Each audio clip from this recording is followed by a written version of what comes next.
There is a particular kind of fear that belongs to the spiritually dry season, the fear that you have permanently lost something you cannot get back.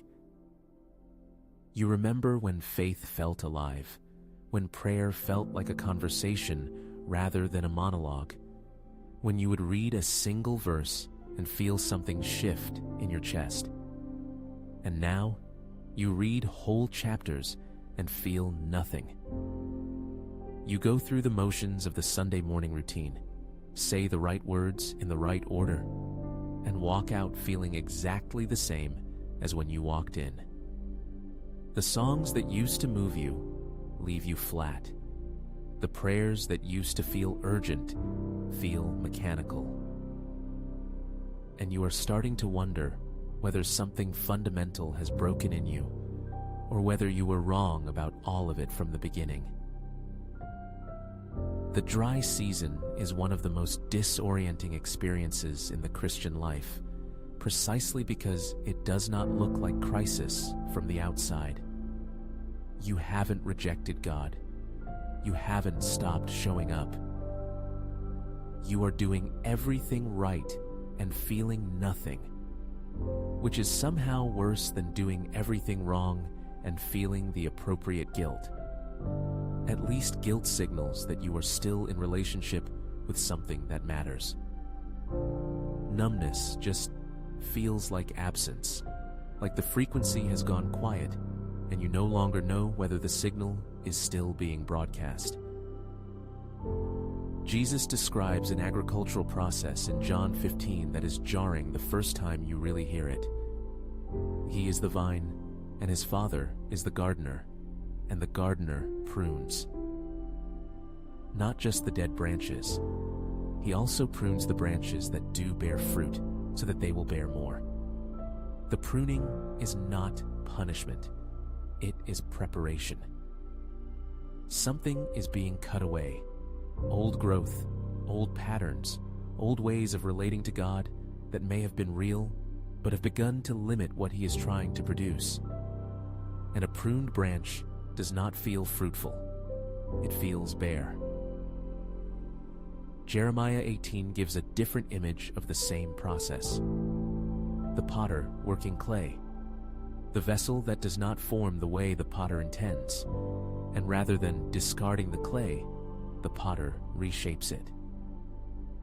What the clay experiences in that moment is not the finished form. It is the return to formlessness, the softening and reworking that precedes the new shape. If you have ever felt like you are being taken apart rather than built up, like something that used to have definition has gone shapeless and uncertain, that may not be collapse. That may be the potter's hands at work. Psalm 126:5 carries the promise that makes the in-between bearable. Those who sow in tears shall reap with shouts of joy. The image is a farmer planting in the dry season, dropping seeds into ground that shows no sign of life, doing the faithful act that has no visible return yet.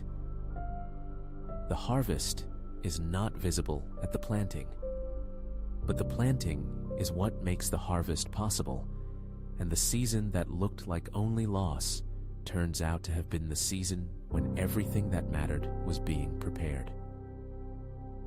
Here is what this looks like in a real week.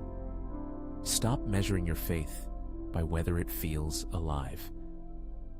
Feeling is real, but it is not the measure of the Spirit's presence, and the dry season is not evidence that God has left.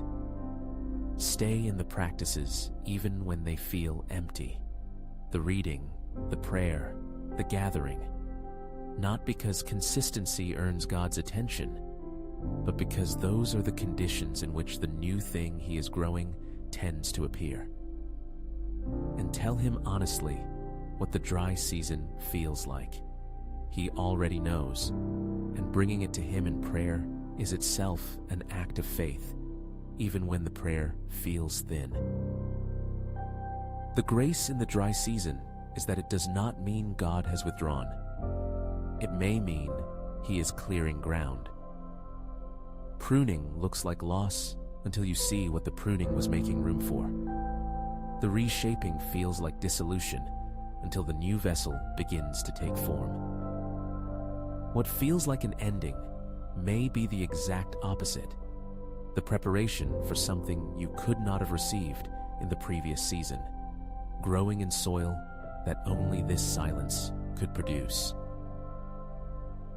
If you are in the dry season and you think it is over, you may be wrong.